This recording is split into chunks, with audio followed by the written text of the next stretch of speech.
وللمزيد من التفاصيل تنضم إلينا عبر الهاتف الأستاذة مها الهاشمي، أخصائي أرصاد جوية بالمركز الوطني للأرصاد. أهلا بك أستاذة مها. في البداية، تتأثر الدولة يوم الأربعاء القادم بامتداد منخفض جوي سطحي من البحر الأحمر، حدثينا عن الأمر.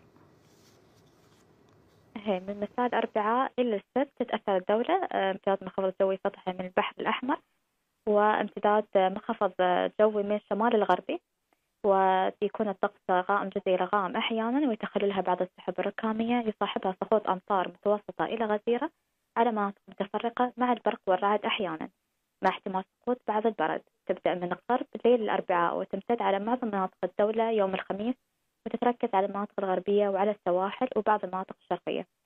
بالنسبة ليوم الجمعة والسبت تبدأ تقل عندنا كميات السحب تدريجيا مع استمرار فرصة سقوط أمطار خفيفة إلى متوسطة قد تكون غزيرة على بعض المناطق الجنوبية والشرقية. نعم، وهل ستكون شدته كشدة المنخفض الجوي الأخير؟ لا، بالنسبة للشدة بتكون أقل، بس الأمطار بتكون موجودة، بتكون متوسطة إلى غزيرة، بس ما بتكون نفس الحالة الجوية اللي قبل. نعم، أخيرا أستاذة مها، كلمة توجهونها للجمهور. أخذ الحيطة والحذر والابتعاد عن مناطق جريان الأودية وتجمع المياه وعدم سياحة البحر خلال هذه الفترة.